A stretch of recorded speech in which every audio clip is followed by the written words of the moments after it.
Before I explain anything, let me just show you the money is real. This is the LP wallet address, straight off the DAO's books. I'm copying it right out of the account description. And here it is on chain. That same wallet just received 500 USDC. It's the same address you'll see referenced in the proposal, too. So there's no mystery about whether the money moved. Anyone can check it independently. But here's the thing. The transfer isn't the interesting part. What matters is what I do with that $500 on the books. Because this is the situation every founder of a young DAO runs into. The DAO needs a trading pool, but the DAO's treasury only holds its own token. It has no dollars or stablecoins. So I'm putting in $500 of my own USDC to get the pool started. The question is, what do I do about that on the books? Do I just quietly pay it and say nothing? Do I give it to the DAO as a gift? Or do I record that the DAO owes me the 500 back? I want it back eventually, so let me show you how to record that honestly, in a way where no member could ever accuse me of sneaking money around. First, the mental model. A lot of people think a DAO's money is only what's sitting in the treasury contract. That's too narrow. A DAO can be backed by capital held in other places on its behalf, including my own wallet, as long as it's written down and disclosed. And here's the rule that keeps me honest. In double entry, when I record that the DAO received $500, I have to say where it came from, the credit side. And that choice is the whole decision. If I credit a liability account, I'm saying it's a loan the DAO owes back. If I credit an equity account, I'm saying it's a gift. Since I want my money back, I'm recording a loan. I need a place on the books for this USDC. Let me create an asset account. Code 1060. Name, LP Wallet USDC. Type, asset. And the denomination here is USDC, a dollar stable token, not DFR. Save. Now I record the loan itself. The type is loan from member, because that's exactly what this is. A member, me, lending money to the DAO. Description: founder liquidity loan, 500 USDC for the DFR USDC LP.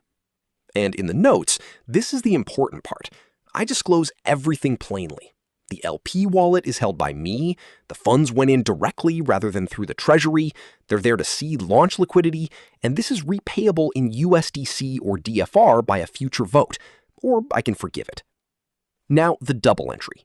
I debit LP wallet USDC, 1060, 500, because the DAO now has this asset, and I credit loans from members, 500, because the DAO now owes me that money.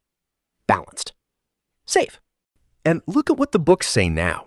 The DAO has $500 of liquidity capital as an asset and a $500 liability to me. That's the honest picture. Notice this is more transparent than if I just quietly paid. Anyone can see the exact amount and the exact terms. A quiet, hidden contribution is what looks shady. A recorded loan is the opposite. So how does this end? 3 ways, and every one of them goes through a vote. I can never just take the money back myself. 1, the DAO repays me in USDC. $500 back, done. 2, the DAO repays me in DFR from the treasury. This is the one I want the option on. Say DFR is 0.5 of a cent. Then $500 is 100,000 DFR. But, and this is critical, the proposal has to state the price it's using. That stated price is what makes it the DAO repaid a documented loan at an agreed rate instead of the founder helped himself to 100,000 tokens. Same action, completely different meaning. And the difference is that it's written down and voted on. 3, I forgive it. If I decide later to just gift the 500, I move it from a liability to contributed capital. And now the DAO owes nothing. One last thing, so I'm being completely straight. Recording this says the DAO has $500 of liquidity.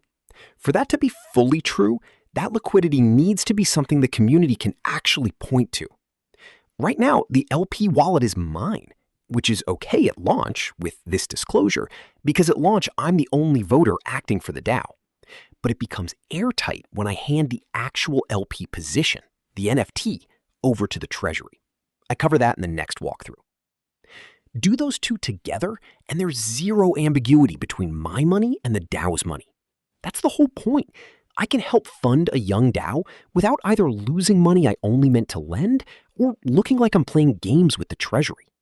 Everything's on the record and everything's settled by a vote.